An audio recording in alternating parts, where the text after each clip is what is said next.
Hello and welcome to Money News on Newsmax TV. I'm John Bachman. Joining us right now via Skype from out Los Angeles, California is Kathy Fetke. She's the CEO and founder of the Real Wealth Network. And Kathy, it's great to have you back with us. Great to be back.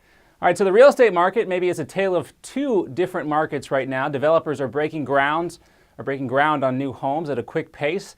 But the latest info on the existing home sales market might show that things are maybe slowing down a little bit in that arena. Let's look at existing home sales first. The headline info from this week says U.S. existing home sales fell for the third straight month, and it's now the weakest market that we've seen in nearly a year. Do you see this as more of a short-term trend over just a couple more months, or maybe more of a long-term thing?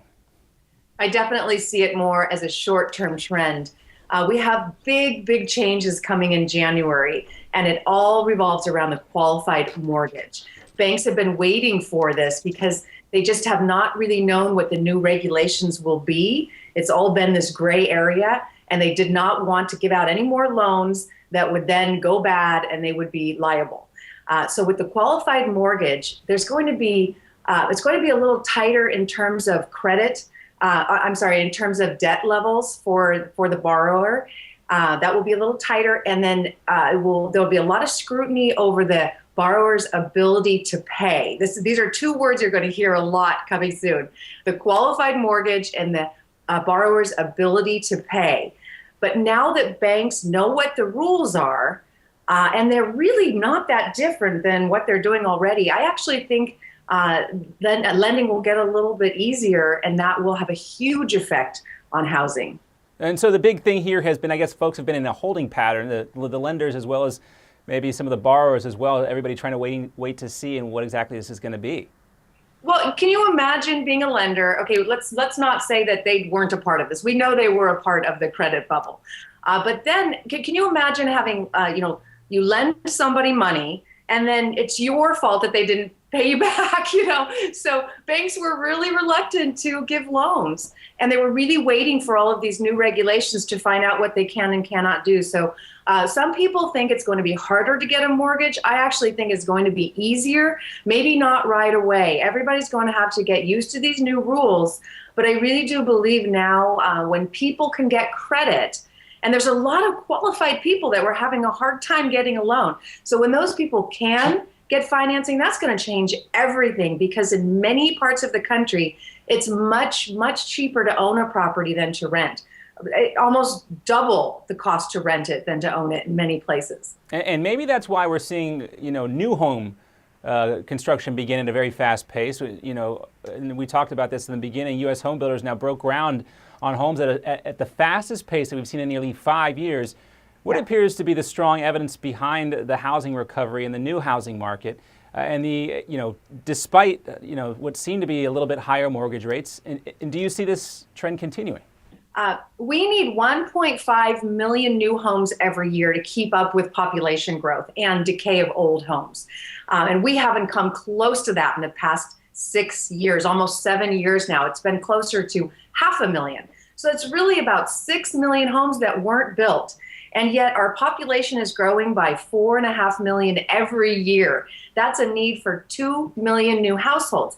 And then you've got all these people. I think the guesstimate is around 3 million who moved back in with family during the Great Recession, and they're moving back out. So there's a huge demand for rentals, a huge demand for homes, and yet there haven't been very many new ones built. So it's just simply a matter of we're behind, and builders need to get back in business. The problem is they stopped buying land. They were going broke over the past 6 years because they weren't building. You know how long it takes to get permits. You know how long it takes to get land entitled. So that's really where builders are at right now. Is they're trying to get back in business. They're having a hard time, getting the housing getting it started. Yeah, so really a question, of economics 101, supply and demand here, and Yes. we appear to be coming to a period of very high demand for housing. That's right. Absolutely. All right, so let's also take a look at the Federal Reserve announcement this week. They're going to finally begin tapering some of this economic stimulus in the first of the year. And this kind of goes into what you were talking about with the qualified mortgages. Everybody was talking about that tapering, but I think what was lost on a lot of folks is that they're also going to keep interest rates very low, which could be positive for housing and for mortgage rates. How do you see that coming into play? Well, interest rates have been artificially low for a long time, and that will change. That has to change over time. But the Fed is not going to do this overnight. They're going to taper slowly. We've been on a quote unquote sugar high for many years with free government money. And you can't just pull that all of a sudden. So it'll be a slow taper. It needs to happen. It really is pretty unnecessary because our economy is kind of ticking along. And really, in the long run, this is how I see it. We have a stock bubble. It might be a good time to sell this year. And that's why I'm encouraging so many investors to consider real estate as an investment, because we know prices are going to continue to go up with this shortage of inventory. And that's what I do, is help people invest in real estate. So with what we do know is that all this quantitative easing is going to create inflation because the dollar is so devalued as a result of it. When we have inflation like that, hard assets go up with inflation. So we're going to see those home prices continue to go up just based on that alone. All right, so for investors, maybe a good time to look at some real estate investments and maybe some of those real estate trusts that have been popular. But for U.S. home buyers and individuals, they're likely going to pay more for mortgages next year because of this new policy that's been established by the U.S. housing and finance regulators. And that's raising some fees on some government-backed loans. Do you think this might impact the housing recovery a little bit? There will always be a percentage of people who will be priced out as a result of rising interest rates and rising fees. But really what we have to look at is that rents are rising rapidly. And this is a real problem for people who don't own their own home. The U.S. is the only country where you can lock in your payment for 30 years when you buy a home. That's not normal. That is government subsidy.